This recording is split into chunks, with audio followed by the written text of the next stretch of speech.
capítulo 1. Os irmãos estão ouvindo bem aí? Ruth, capítulo 1.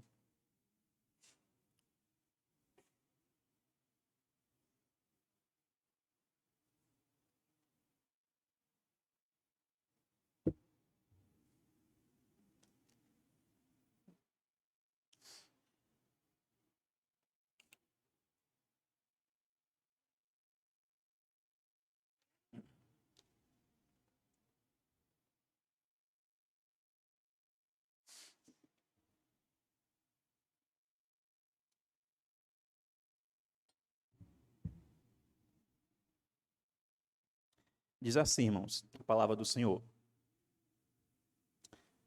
Nos dias em que os juízes julgavam, houve fome na terra de Israel, e um homem de Belém de Judá foi morar por algum tempo na terra de Moabe, com a sua mulher e os seus 2 filhos. Este homem se chamava Elimeleque, e sua mulher se chamava Noemi. Os filhos se chamavam Malom e Quilion, eram efrateus, de Belém de Judá. Foram à terra de Moabe e ficaram ali. Algum tempo depois, Elimeleque, o marido de Noemi, morreu, e ela ficou sozinha com os 2 filhos. Estes casaram com mulheres moabitas.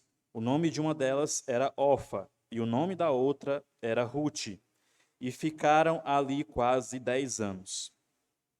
Depois morreram também Malom e Quilion, os 2 filhos de Noemi, e assim ela ficou sozinha, sem os 2 filhos e sem o marido. Então Noemi voltou da terra de Moabe com as 2 noras, porque ainda em Moabe ouviu que o Senhor havia se lembrado do seu povo, dando-lhe alimento.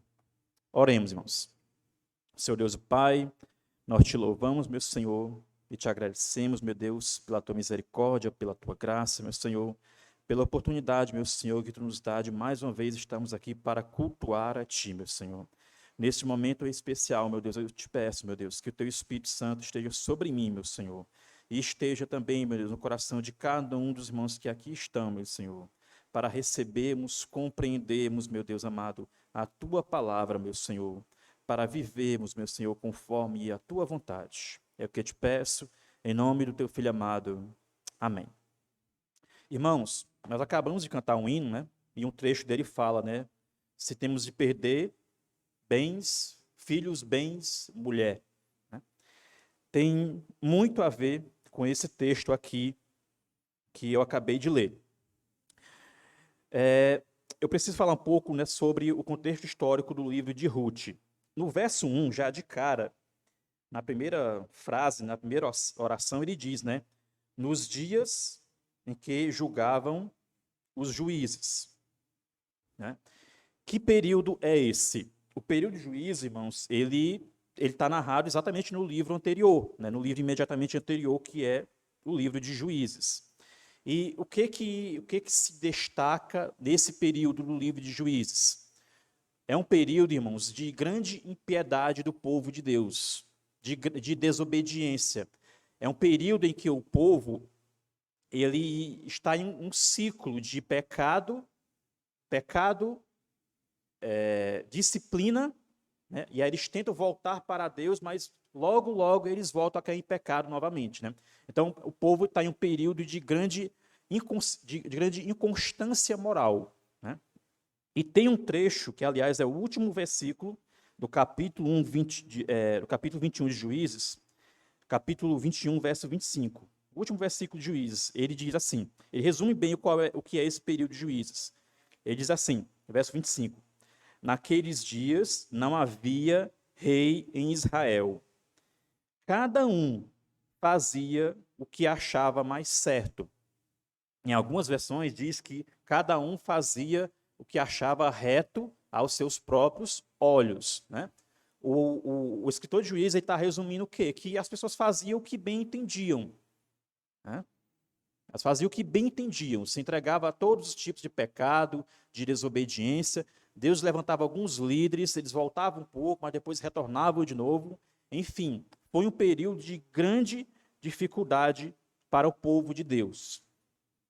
E por causa dessa inconstância moral, né, de toda essa pecaminosidade que marca o período de juízo, irmãos, a gente vê também que esse período ele é marcado por grande, como consequência do pecado, né, ele é marcado por grande instabilidade e sofrimento por parte do povo. Por quê? Porque o povo pecava, então Deus suscitava os adversários, né? Os moabitas, os amonitas, os filisteus, etc. Esses povos vinham contra Israel, guerreavam Israel, derrotavam Israel e escravizavam o povo. E começava a oprimir o povo, a impor pesados impostos, etc. Então o povo sofria muito nesse período, muito mesmo. Foi um período de muito sofrimento para o povo de Deus como consequência do pecado. Esse é, assim, brevemente, né, um resumo do que foi o período de Juízes. E aí eu preciso falar algumas coisas com relação ao livro de Ruth, né, a esse pequeno livro que nós vamos estudar hoje. Primeiro, irmãos, o livro de Ruth, ele leva o nome de sua personagem principal, que é uma mulher chamada Ruth, né? Mas uma jovem moabita, né, que vai casar com um homem de Belém de Judá, um judeu. Apesar de a gente dizer que ela é o personagem principal, na verdade a gente vê por uma leitura do livro de Ruth, uma leitura mais atenta, que o personagem principal do livro de Ruth, na verdade, é Deus. E é muito interessante, porque, na verdade, o autor de Ruth, ele pouco cita o nome de Deus de forma direta, né? Mesmo assim, uma leitura atenta do livro de Ruth, você vê Deus agindo, você vê Deus como personagem principal. Você vê Deus agindo nas circunstâncias, agindo através das pessoas, através de eventos naturais, etc., né? Então, apesar de o personagem principal ser Ruth, digamos assim, né, humanamente falando, mas, na verdade, nós temos que ter em mente que o personagem principal é Deus. Uma outra informação, irmãos, é que o livro de Ruth, ele nos mostra como o povo de Deus, inclusive nós, experimentamos na prática a soberania, a bondade e a misericórdia de Deus, né? Isso a gente vê de forma muito clara no livro de Ruth. O que é que esse livro vai mostrar, irmãos? Que a soberania de Deus, a graça de Deus, elas são exercidas na nossa vida, muitas vezes, de forma disfarçada. O que eu quero dizer com isso, né? Que Deus usa a ação de outras pessoas, né, de outros povos, ele usa circunstâncias, eventos naturais, decisões nossas, decisões de outras pessoas, e através dessas ações, desses eventos, né, Deus exerce a sua misericórdia, a sua graça e a sua soberania sobre a vida das pessoas. E é isso que você vê também em uma leitura do livro de Ruth, né? Essa personagem, juntamente com a família de Elimeleque, eles vão ser tanto provados, tanto esmagados pela justiça de Deus, pela disciplina de Deus, mas eles também vão ser tocados pela graça, vão ser alcançados pela graça. E eles vão ser alcançados pela graça não de forma extraordinária, miraculosa, não. Eles vão ser tocados pela graça, alcançados pela graça, através de pessoas comuns, através de eventos naturais, através de circunstâncias comuns. E isso, irmãos, é muito legal porque a gente vive numa geração, né, do século XXI, uma geração extremamente secularizada, em que nós não conseguimos ver o agir de Deus, né? Na verdade, muitos dizem que o Deus está agindo por aí, mas é se ele fizer coisas extraordinárias, né? Se ele enricar se manifestar com um anjo num ventilador, coisas desse tipo, né? Mas o que o livro de Ruth mostra é que Deus age sim na nossa vida, através das circunstâncias, dos eventos, das nossas escolhas, das nossas decisões e das decisões de outras pessoas também. O livro de Ruth, irmãos, ele começa com uma tragédia terrível, né? Esses primeiros versos, assim, são profundamente dolorosos, porque é uma tragédia enorme, né? Mas, no decorrer do livro, vemos que pessoas terrivelmente golpeadas na vida, elas podem ser alcançadas pela graça de Deus. É isso que o livro de Ruth mostra, né? Você pode ler em casa e você vai ver isso. São 4 capítulos, é uma leitura rápida. Você vê isso claramente, né? O livro começa com uma tragédia terrível, parece que não há esperança, parece que não há saída, parece que tudo acabou, mas na verdade ele termina de forma triunfal, né? Por quê? Porque Deus alcança pessoas esmagadas pela vida, né? Pessoas castigadas pela vida. Esse pequeno livro, irmãos, ele tem um grande valor, né? Porque, dentre outras coisas, além das coisas que eu já falei, ele nos apresenta uma história que Deus utiliza o sofrimento, a amargura e até mesmo decisões não sábias, decisões equivocadas que seres humanos comuns, como Elimeleque, como Noemi, cometem. E seres humanos comuns, como você e eu, também cometemos, né? Porém, a gente vê, né, que essas decisões equivocadas, elas levam a consequências. Mas isso não impede que Deus exerça a sua graça e a sua misericórdia, né? Então é um livro que nos enche de esperança. É uma história de esperança, né? Começa com uma tragédia, mas é um livro de esperança. É um livro de alegria, por incrível que pareça. Algo que salta das páginas do livro de Ruth também, irmãos, é a demonstração de amor entre os principais personagens. Por exemplo, entre Ruth e Noemi, entre Boaz e Ruth. Mas o que o livro destaca, né, o que o livro quer enfatizar, é que essa demonstração de amor, de bondade que eles demonstram uns pelos outros, na verdade é apenas uma expressão do amor de Deus por nós. No caso aqui, especificamente, né, do amor de Deus por eles, né? Quando Ruth decide seguir Noemi, decide amparar Noemi, ela está sendo amorosa com Noemi, sim, mas na verdade ali é Deus agindo através de Ruth para amparar Noemi. Então, na verdade, né, em última instância, é uma demonstração do amor de Deus por Noemi através de Ruth, né? Isso é muito legal, porque também é algo que se reflete nas nossas vidas. Então, irmãos, essas afirmações iniciais, elas são para nos mostrar quão interessante esse livro é, o quão valoroso esse livro é para os nossos dias, para nós aqui da Igreja Bíblica Monte Sião. Então, irmãos, voltando ao texto, né, eu divido o texto da seguinte forma, o Thiago já colocou aí na tela, né? Eu divido o texto da seguinte forma. Verso 1, eu coloquei fugindo da disciplina, né? Ou uma fuga da disciplina. Eu vou explicar melhor o que eu quero dizer com isso. O verso 2 é fugindo da casa do pão. A gente vai entender também o que eu quero dizer com isso. O verso 3 é a tragédia alcança a família fugitiva. Aliás, versos 3 ao 5. Né? A tragédia alcança a família fugitiva. E o verso 6 é a graça de Deus resgata os fugitivos, né? Então, verso 1, fugindo da disciplina. Verso 2, fugindo da casa do pão. Verso 3, a tragédia alcança a família fugitiva. Verso 3 ao 5. E o verso 6, a graça de Deus resgata os fugitivos. Então, vamos lá, irmãos. Fugindo da disciplina, né? Verso 1, né? O autor de Ruth começa dizendo que nos dias em que os juízes julgavam, houve fome na terra de Israel.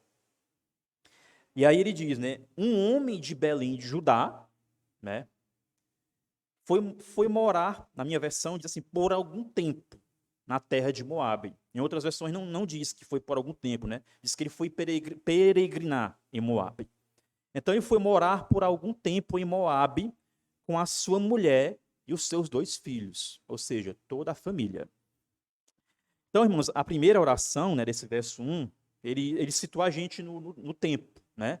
Foi no período dos juízes, que eu já falei que período é esse, né? Aquele período, todo aquele período de inconstância em que Israel vivia e que não havia uma liderança forte como a de Moisés, por exemplo, ou a de Josué. E aí, em seguida, ele dá uma informação muito importante, que é o quê? Ele diz por que eles fugiram, né? Por que eles saíram da terra de Israel, né? Ele diz assim, houve uma fome na terra de Israel. Ele não diz o motivo, né, ou qual a circunstância exata, qual a causa dessa fome, mas pode ser, por exemplo, invasões de povos inimigos que destruíram as plantações, etc. Então o povo ficou em ruína, o povo ficou sem alimento, né? O que a gente sabe de fato, irmãos, é que no Antigo Testamento, em várias ocasiões, Deus usa a fome para realizar os seus propósitos, para fazer, por exemplo, pessoas saírem de um canto para outro. Alguns exemplos. Gênesis 12:10. Deus usou a fome para levar Abraão para o Egito. Um pouco mais à frente, o que é que Deus vai fazer? Deus vai usar a fome para levar a família de Jacó para o Egito. Deus também, irmãos, ele fala lá em Deuteronômio 28, 15 ao 20, né, que iria utilizar a fome se Israel desobedecesse, que é o que está ocorrendo no período de juízo, né, desobediência. Deus iria utilizar a fome como uma forma de disciplinar o povo. E essa é, assim, acho que é uma das informações mais importantes que a gente tem nesse versículo inicial. E, irmãos, Elimeleque era um israelita. Ele conhecia a lei de Deus, ele conhecia Deuteronômio. Então, Elimeleque, assim como todo judeu da sua época que conhecesse a lei, né, quando se deparasse com uma situação de calamidade, de fome, em que não havia alimento praticamente para ninguém, imediatamente ele deveria associar com o quê? Isso é disciplina de Deus. Isso é juízo de Deus. E o que é que Deus esperava com isso? Que o povo se arrependesse, que o povo clamasse a ele e buscasse a sua misericórdia. Né? Mas Elimeleque, irmãos, aparentemente, ele não vai tomar, ele pode ter entendido que era disciplina de Deus, mas ao invés de se humilhar, ao invés de se quebrantar e ao invés de clamar a Deus, né, ele vai achar melhor ir embora. Né? É o que a gente vai ver na sequência do verso 1 ainda. Né? Ele diz, né, primeiro ele diz, né, que houve uma fome em Israel e, como consequência dessa fome, ele diz assim, né, um homem de Belém decide ir morar em Moabe. E aqui também é outra coisa importante, né? Nós já vimos, né, que foi no período dos juízes, o motivo foi uma grande fome que houve em Israel, e agora ele dá outra informação importante, que esse homem, que não disse o nome dele ainda, a gente vai ver no próximo verso, esse homem decide ir morar em Moabe. Isso, irmãos, aqui é uma informação também muito importante para a gente entender todo o livro de Ruth. Quem eram os moabitas?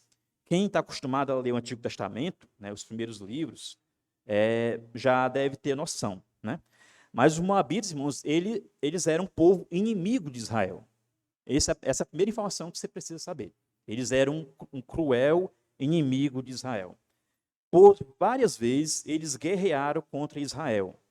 No capítulo 23 de Deuteronômio, Deus demonstra a sua reprovação para com os moabitas. Deuteronômio 23, versos 3 ao 4, irmãos, Deus fala dessa forma com relação aos moabitas. Deuteronômio 23, versos 3 ao 4. Deus diz assim: nenhum amonita ou moabita entrará na Assembleia do Senhor, nem ainda a sua 10ª geração entrará na Assembleia do Senhor eternamente, porque não foram ao encontro de vocês com pão e água no caminho quando vocês estavam saindo do Egito, e porque contrataram Balaão, filho de Beor, de Petor, na Mesopotâmia, para amaldiçoar vocês. Então, irmãos, Deus odiava os moabitas. Moabe, irmãos, era um território extremamente hostil para um judeu naqueles dias. Extremamente hostil. Um judeu não seria bem-vindo em Moabe, assim como o moabita dificilmente seria bem-vindo em Judá, em Israel, né? Tanto em termos de etnia, porque os povos eram inimigos, né? Mas também hostil, irmãos, no sentido espiritual. Por quê? Porque os moabitas eram um povo ímpio, era um povo idólatra, era um povo que adorava outros deuses e que não cria de forma alguma no rei de Israel, né? Então você tem um povo, uma região inóspita a um judeu, a alguém que crê no Deus de Israel, né? E o autor nos diz que um homem de Belém de Judá decidiu ir morar em Moabe, né? Isso é interessante, né?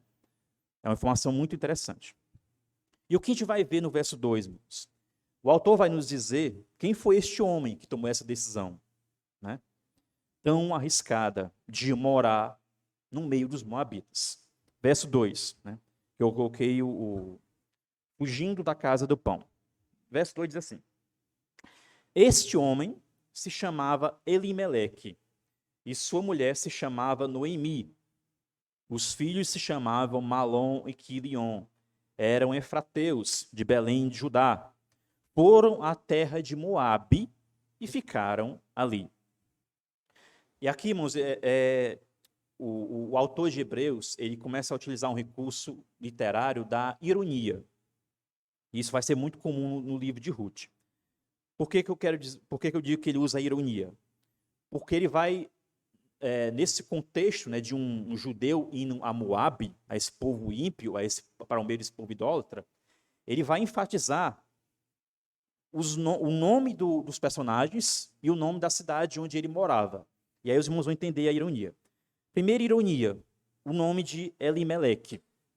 A gente sabe, irmãos, que para o judeu, a cultura judaica, o nome tinha grande significado, né? Não era como, hoje eu chego, o nome do meu filho vai ser Lucas, né? por algum motivo, porque acho bonito, alguma coisa assim. Não.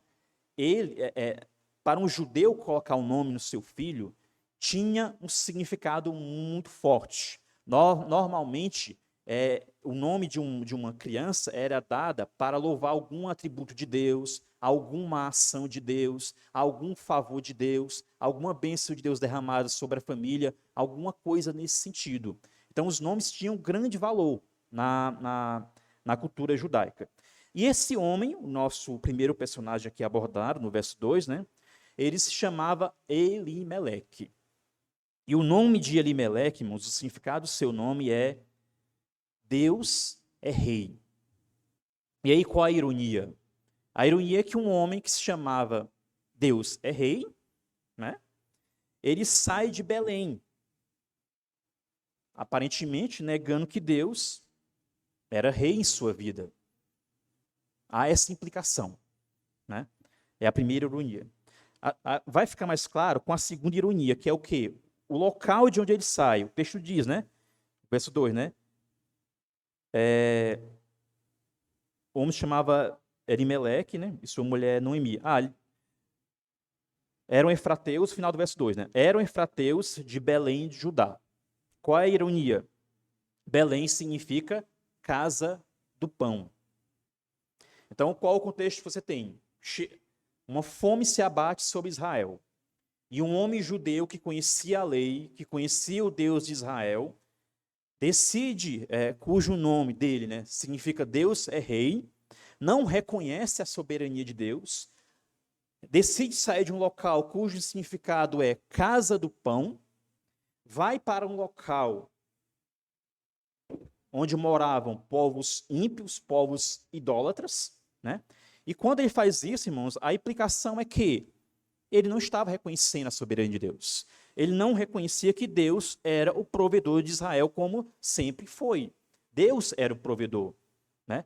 Elimeleque, cujo nome significa Deus é rei, morava na casa do pão, na casa do provedor, na terra prometida, no meio do povo de Deus, no meio do povo da aliança, né? Então, é muito irônico essa situação, né? Então, esse homem decide abandonar a casa do pão. E aí eu coloco a pergunta, né? Como poderia dar certo? A atitude de Elimeleque, irmãos, ela implicava que ele estava abrindo mão dos privilégios de habitar no meio do povo de Deus. Que privilégios? Eu vou mencionar aqui apenas alguns, né? Primeiro privilégio, irmãos, de morar no meio do povo de Deus. O culto a Deus. Por quê? Naqueles dias, irmãos, não é como é hoje que a gente tem uma igreja em cada quarteirão, né? O culto ao qual o judeu tinha acesso, ele era prestado coletivamente. né, com o seu povo. Naquela época não havia sinagoga ainda. A sinagoga foi criada posteriormente, no período do exílio, né? Naquela época não havia a Bíblia, que o indivíduo pudesse levar para cima e para baixo para lê-la. Não havia, né? Então, e mesmo que tivesse, não haveria pessoas para ler a Bíblia e ensinar a Bíblia para a família dele em Moabe. Não haveria isso, né? Então ele sai do meio do culto, né? Do meio do seu povo e vai para o meio dos moabitas. A família de Elimeleque, irmãos, estava abrindo mão então da edificação que eles tinham acesso quando estavam no meio do povo de Deus. O segundo privilégio que eles abriam mão, irmãos, a sair de Belém, é a terra. Para um judeu daquela época, a terra que possuíam era vista como um presente de Deus. Era a terra prometida, que Deus tinha prometido aos antepassados, né? Não era apenas uma questão de posse, de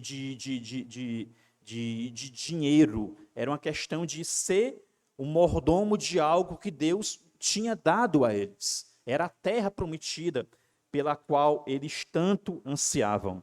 Além disso, irmãos, para um judeu daqueles dias, morar dentro dos limites de Israel era um grande privilégio por si só. Por quê? Aquele pedaço de terra era a terra prometida, pelo qual o povo de Deus esperou por tantos séculos.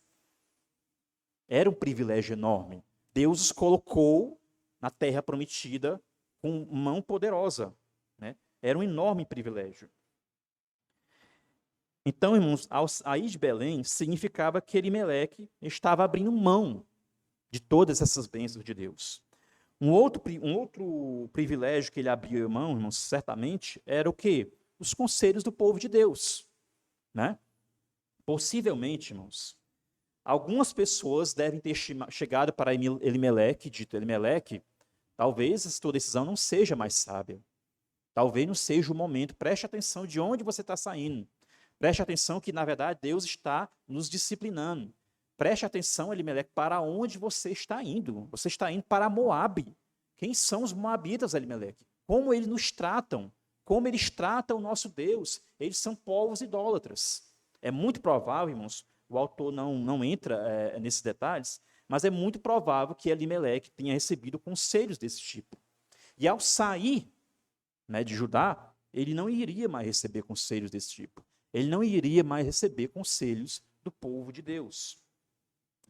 Seja como for, irmãos, as evidências apontam para o fato de que Elimeleque considerou todos esses pontos que eu mencionei, todos esses privilégios, como coisas secundárias ou não tão importantes, digamos assim, né? Ele priorizou a situação material, a provisão material da sua família, mesmo que isso significasse se afastar do povo de Deus. Elimeleque, irmãos, não pensou nas consequências que poderiam vir como resultado da sua decisão. Ele deve ter pensado, não, é só alguns anos, só até as coisas melhorarem aqui a gente volta, né?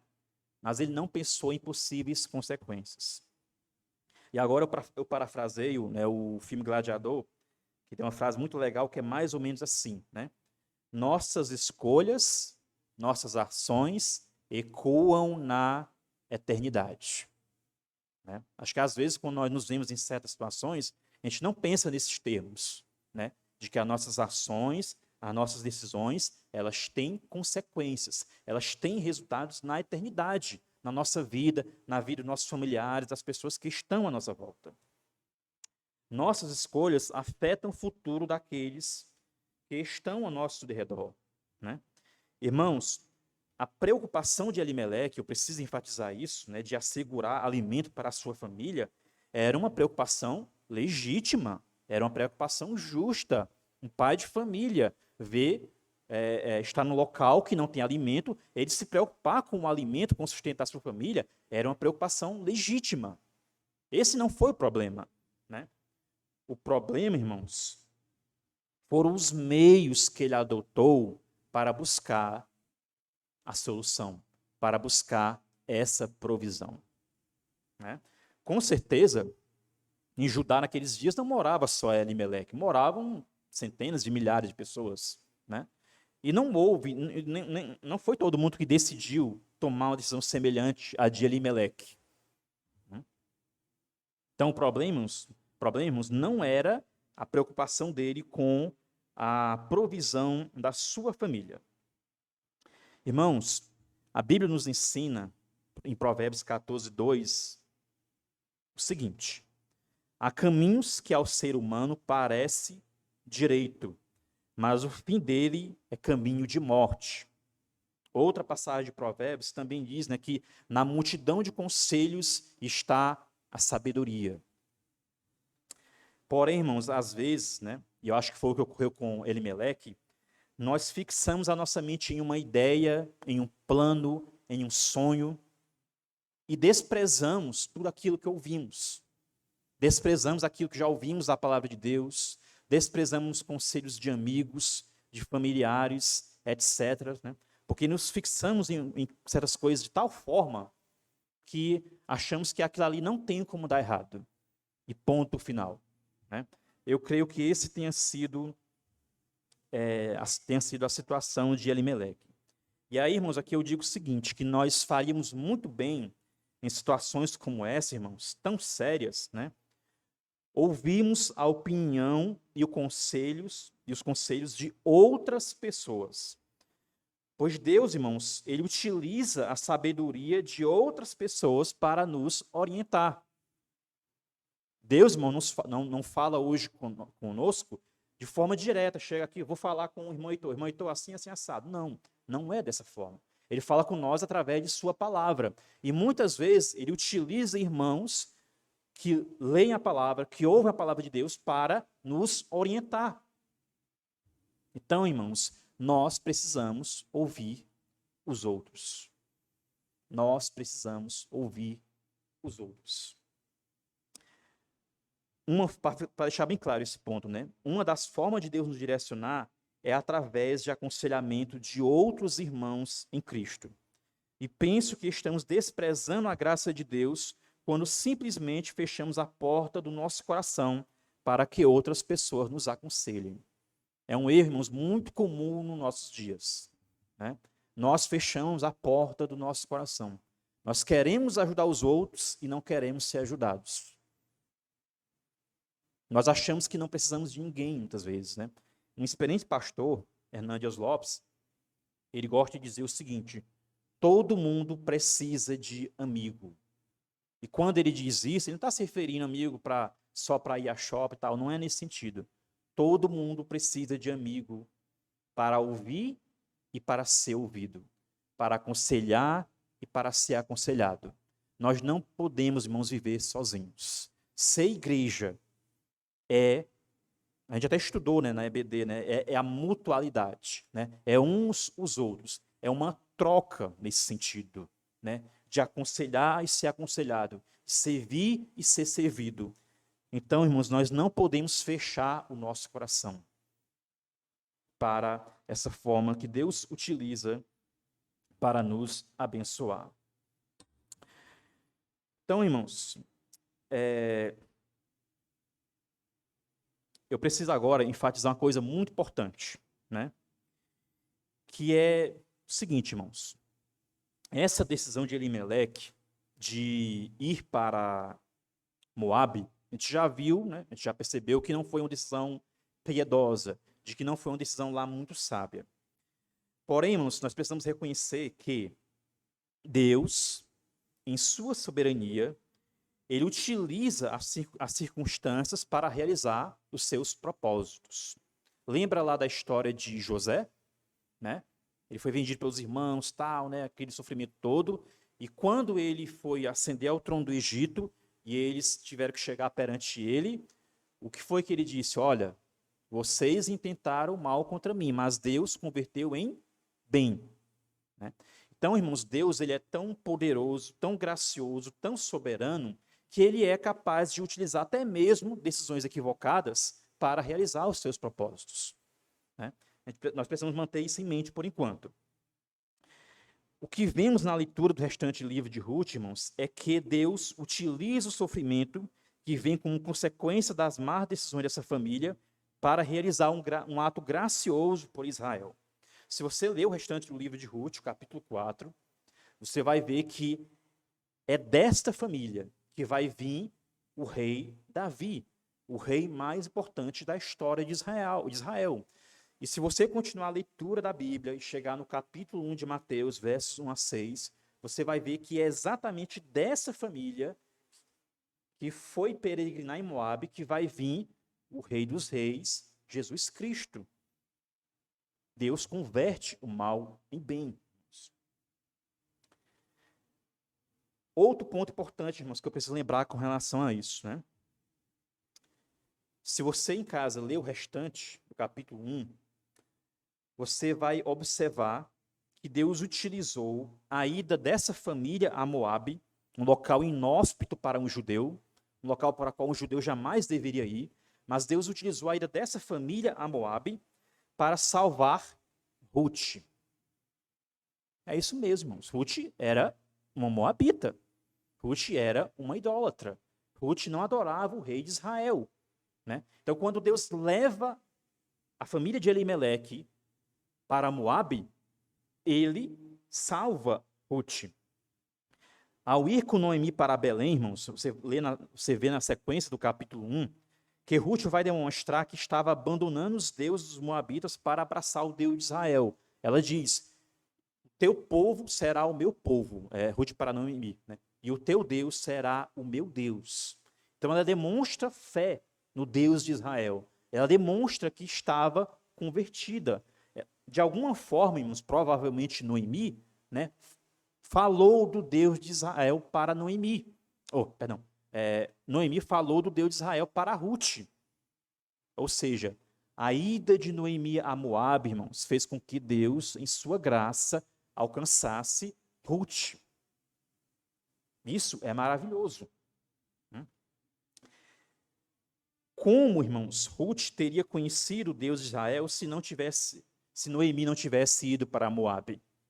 Como? Irmãos, consegue perceber como Deus ele utiliza as circunstâncias para realizar os seus soberanos propósitos de formas misteriosas, de formas às vezes inimagináveis? É muito interessante. Então, irmãos, vemos aqui mais uma vez, né, a sabedoria, a soberania e a misericórdia de Deus em ação para alcançar os seus eleitos. Um dia, irmãos, o nosso Deus, ele teve que ir a Moabe espiritual, resgatar eu e você. Um dia Deus teve que fazer isso. E ele fez isso aqui com Ruth através da família de Noemi.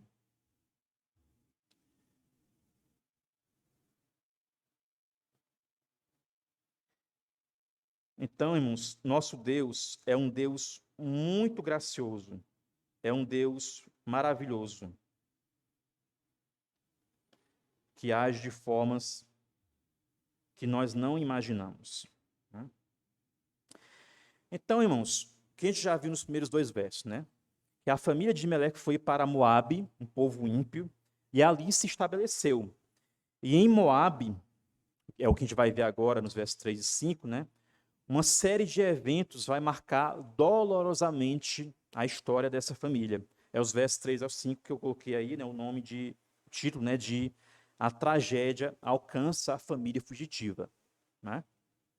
O texto diz, né, algum tempo depois, né, de ir para Moabe, Elimeleque, o marido de Noemi, morreu, e ela ficou sozinha com os 2 filhos. Verso 4. Esses casaram com mulheres moabitas.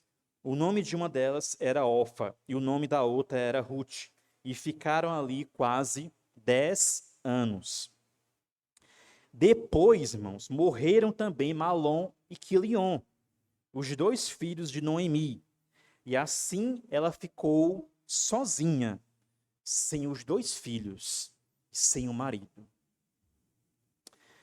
Primeiro, irmãos, verso 3, né? A morte de Elimeleque. Foi a primeira tragédia que cai sobre essa família. Né? O texto não nos diz a circunstância em que isso ocorreu, né? Se foi de doença, se foi um acidente, se ele foi morto pelos moabitas. O texto não entra no mérito. O texto apenas informa. Elimeleque morreu, deixando Noemi viúva. Essa foi a primeira tragédia, irmãos. A segunda tragédia está no verso 4, né? Que diz o quê? Os filhos de Noemi e Elimeleque, irmãos, eles casaram com duas mulheres moabitas. E aí, alguém pode perguntar, mas que tragédia é essa aí? Poxa, o casamento é coisa boa, né? O casamento é bênção de Deus, né? Como alguns dizem, né? O ponto, irmãos, que eu coloco aqui como uma tragédia é porque eles estão casando com moabitas. E aqui a gente tem o problema do chamado, que a Bíblia chama, se refere de casamento misto, né? O que era o casamento misto, irmãos? Ora, Deus advertiu o seu povo duramente para que não se entregasse a casamentos mistos, que era o quê? Um homem judeu, por exemplo, casando com uma mulher moabita, ou amonita, ou filistia, e assim por diante. Ou o contrário, uma mulher de Israel casando com um moabita, e assim por diante. Veja, por exemplo, o que Deus diz em Deuteronômio, capítulo 7, Deuteronômio capítulo 7, versos 1 ao 4. O que Deus vai falar sobre casamentos mistos? Deuteronômio 7, 1 a 4. Deus diz assim: quando o Senhor seu Deus os levar para a terra que vocês vão possuir, e tiver expulsado muitas nações de diante de vocês, os heteus, os gigazeus, os amorreus, os cananeus, os ferezeus, os leveus e os jebuseus, 7 nações mais numerosas e mais poderosas do que vocês, e quando o Senhor seu Deus as tiver entregado nas mãos de vocês para que as ataquem, vocês devem destruí-las totalmente. Não façam aliança com essas nações, nem tenham piedade delas. E aí o verso 3, irmãos, Deus vai dizer o seguinte: não casem com pessoas dessas nações, não deem as suas filhas aos filhos dessa gente, nem tomem as filhas deles para os filhos de vocês. Verso 4, pois elas levariam os filhos de vocês a se desviar de mim, para que servissem outros deuses. Assim a ira do Senhor se acederia contra vocês, e depressa ele os destruiria. Irmãos, o que Deus diz aqui, né, o que Deus afirma aqui, que o casamento misto iria fazer com que o povo se desviasse dele, se tornou, infelizmente, uma constante em Israel. Né? Nós estamos estudando o Antigo Testamento na escola bíblica. E nos livros que nós já estudamos até agora, nós vimos o povo mergulhado em pecado, em idolatria, em rebeldia contra Deus. E uma das causas principais desse pecado, dessa rebeldia, irmãos, eram os casamentos mistos. Porque um homem, quando se casava com uma mulher dos filisteus, por exemplo, né, aquela mulher trazia os seus deusezinhos para dentro da sua casa. E com o tempo que ocorria, ele estava adorando aqueles deuses. Foi uma constante em Israel. E por muitos séculos. Né? E antes que alguém pense que isso é um exagero que eu estou falando, né, um exagero da parte de Deus, um grande exemplo é Salomão.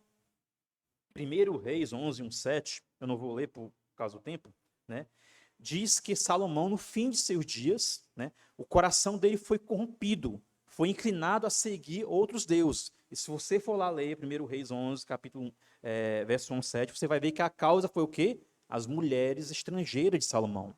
Então, irmãos, o casamento misto era um problema muito sério. Esse problema, irmãos, ele era tão sério que séculos depois dessa história que a gente está lendo, lá em Esdras, né, que já é pós-exílio, a gente vê Esdras se deparando ainda com esse problema, com o povo se entregando a casamentos mistos. E lá a gente vê como Esdras ficou perplexo. Né? Ele rasgou as suas vestes, arrancou os cabelos da cabeça, porque aquilo ali era algo extremamente grave. E aquilo ali era uma evidência que o povo ia continuar em pecado. Então, irmãos, quando Elimeleque entrega os seus dois filhos, seus filhos a duas moabitas, isso é uma tragédia do ponto de vista espiritual. E eu acho, irmãos, que quando Elimeleque tomou a decisão de ir para Moabe, ele não pensou em algo fundamental para a vida de seus filhos, que era com quem eles iriam casar em Moabe. Com quem? Né? Elimeleque conhecia a lei de Deus. Ele sabia que não deveria entregar seus filhos a mulheres moabitas. E aí, irmãos, eu coloco a pergunta, né?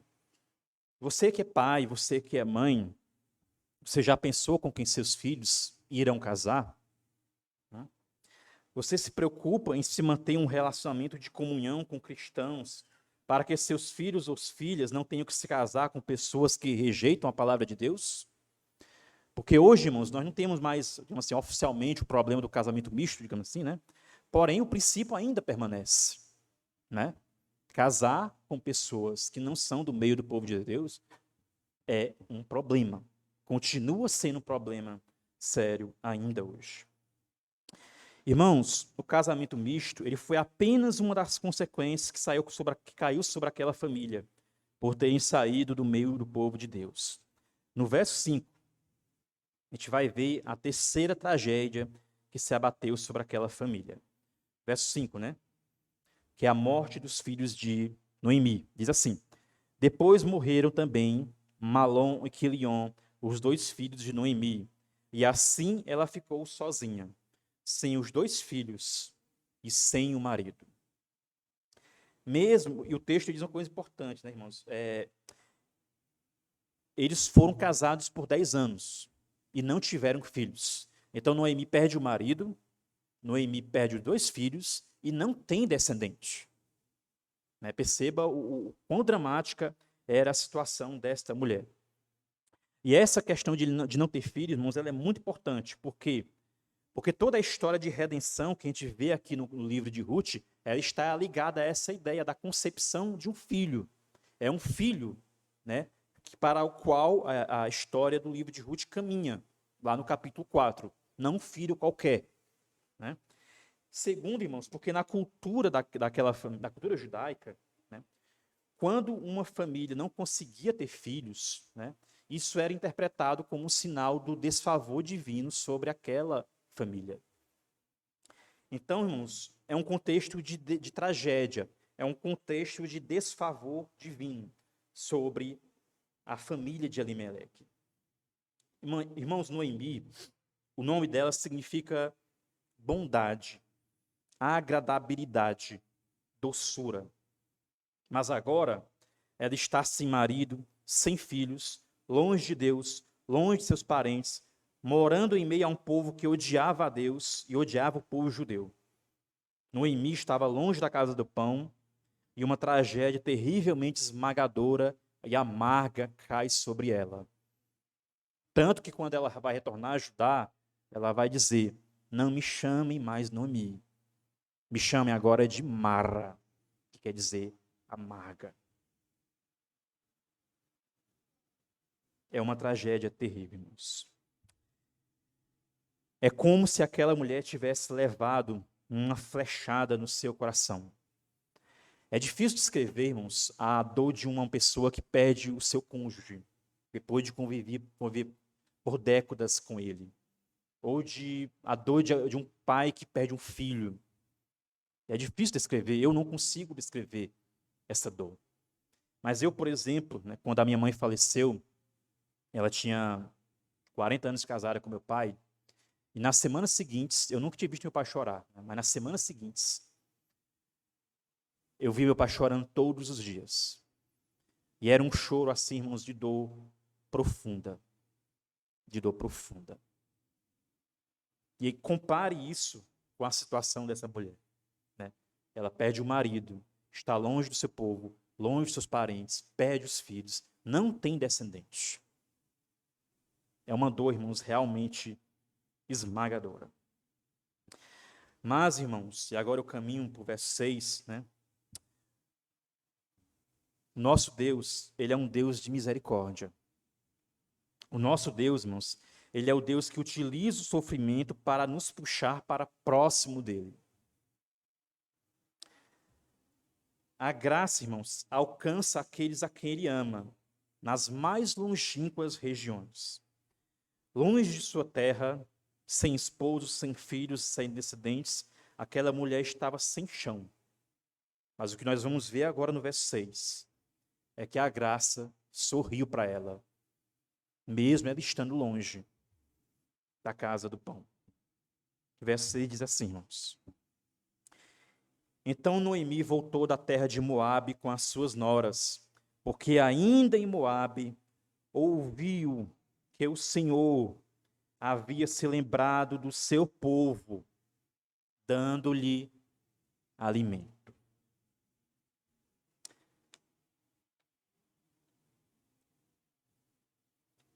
Irmãos, Santo Agostinho, na sua clássica autobiografia Confissões, ele relata o seu processo de conversão, né?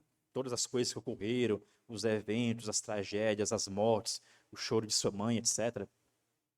E ele se refere a todos esses eventos, essas circunstâncias, né? Aparentemente comuns, né? Aparentemente fortuitas, né? Ele se refere a esses eventos como os caminhos secretos da providência de Deus. Às vezes, irmãos, esses caminhos secretos da providência de Deus, eles nos atingem de forma amarga, de forma dolorosa, de forma marcante. Mas eles nos atingem, né? E nos atinge com o propósito de nos resgatar, com o propósito de nos restaurar. Foi assim com Noemi, irmãos. Foi assim com Noemi. Os caminhos secretos da providência de Deus caíram sobre ela de forma dolorosa, mas com o objetivo de puxá-la novamente para próximo de Deus. Deus se revelou a ela, irmãos, em Moabe. De alguma forma que o texto bíblico não fala, né? Ela tomou conhecimento, após todas essas tragédias, que Deus havia visitado o seu povo em Belém, em Judá. E agora havia alimento, agora havia colheita, agora havia pão. A graça de Deus havia alcançado o povo em Belém. E também, né, alcança Noemi no sentido que, de alguma forma, Deus em Moabe, na longínqua Moabe, Deus fez Noemi ficar sabendo disso. Né? Então a graça de Deus alcançou o povo em Judá e alcançou Noemi em Moabe. Como consequência, irmãos, dessa notícia, né, de que Deus havia lembrado do seu povo, Noemi decide retornar para casa, de mãos vazias e coração partido, né? Sem esposos, sem filhos, sem descendentes. Mas certamente já com o coração quebrantado e reconhecendo que a sua única esperança estava em Israel, na casa do pão, com o Deus de Israel, no meio do seu povo. E se você continuar a leitura do livro de Ruth, irmãos, eu recomendo fortemente que você faça isso em casa, você ficará impactado e maravilhado com as grandes bênçãos que Deus vai derramar sobre esta mulher na sequência dessa história.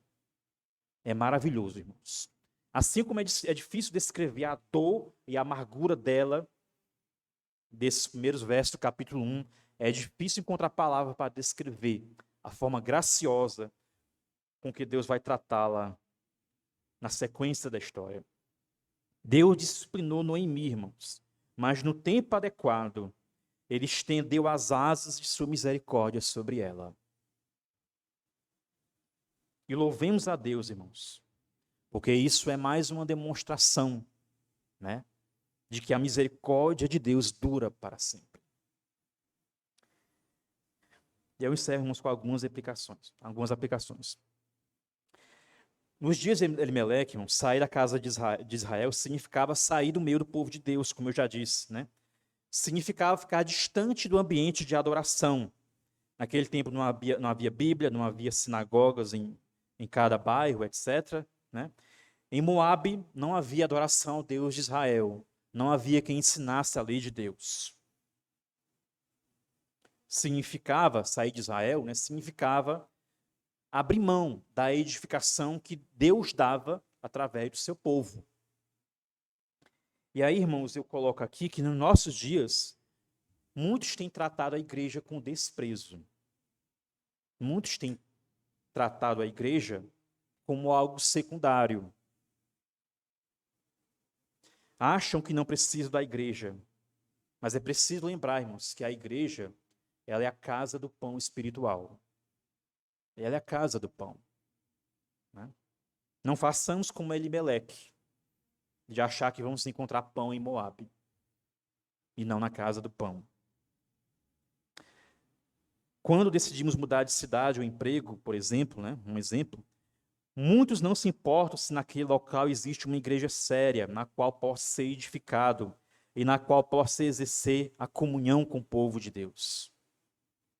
Quando agimos assim, podemos estar abrindo mão dos meios da graça que Jesus Cristo nos oferece através da igreja. Aqui, ele nos oferece a edificação. Aqui, ele nos oferece a diversidade dos dons. Aqui, ele nos oferece a pregação da palavra de Deus. Aqui, ele nos oferece a exortação. Aqui, ele nos oferece o aconselhamento. Aqui, ele nos oferece amizades. Aqui é a casa do pão. Pense muito bem antes de abandonar a casa do pão. A atitude de Elimeleque, irmãos, ela focou no sustento financeiro alimentar seu e de sua família. Mas ele não dosou, ele não ponderou esse sustento financeiro, esse sustento alimentar, com o sustento espiritual que ele e sua família precisavam. Nós somos diferentes de Elimeleque. Se tivermos que optar entre ir para uma cidade que teremos uma grande oportunidade de emprego, mas não teremos sustento espiritual, qual seria a nossa escolha? Seria como a de Elimeleque? Acho que é uma pergunta muito relevante. Irmãos, assim como a graça de Deus foi a um país ímpio e idólatra para salvar Ruth, nós podemos ter esperança a pregar o evangelho. Certamente, irmãos, o que Noemi fez foi falar de Deus, falar da lei de Deus para Ruth. Mas quem a converteu, quem a convenceu do pecado, foi o Espírito Santo. E eu acho que isso nos enche de esperança. Assim como Deus salvou em Moabe, Ele pode salvar na Granja Portugal, na IBMS, em qualquer canto. Nós podemos ter essa firme esperança. E por fim, irmãos, Jesus Cristo, Ele é o único que pode nos dar o pão que não perece. Ele é o pão da vida que desceu do céu. O sustento diário é importante, sim, mas devemos tomar muito cuidado para, a semelhança de Elimeleque, não colocarmos o pão que perece em primeiro lugar. Oremos, irmãos. Seu Deus e Pai, nós te louvamos, meu Senhor, e te agradecemos, meu Deus, pela tua bondade, pela tua misericórdia, pela tua salvação, pelo teu cuidado especial sobre o teu povo revelado a nós nessa história, meu Senhor. Como tu és gracioso, sábio, meu Deus. Como tu és, meu Deus amado, um Deus que age nas circunstâncias, nas decisões, através de pessoas que estão à nossa volta. Ah, meu Senhor, como tu és um Deus sábio, meu Senhor. Como tu és maravilhoso, meu Deus. Então, meu Senhor, nós te pedimos, meu Deus, que tu derrames sobre nós a tua sabedoria, meu Deus. A sabedoria do teu Espírito Santo, meu Senhor. Ah, meu Senhor, nós te pedimos, meu Deus, que tu não nos deixe, meu Senhor, abandonar a casa do pão, meu Senhor. Que tu não nos deixe abandonar um ambiente de adoração, meu Senhor. Que tu não nos deixe, meu Senhor, endurecer nossos corações para os conselhos dos nossos irmãos em Cristo, meu Senhor. E assim darmos as costas para a tua igreja, meu Senhor. Ah, meu Senhor, tem misericórdia de nós, meu Senhor. E nos sustenta, meu Deus amado, pela tua graça, pela tua misericórdia e pela tua palavra, meu Senhor. É que te pedimos, meu Senhor. Em nome do teu Filho amado. Amém.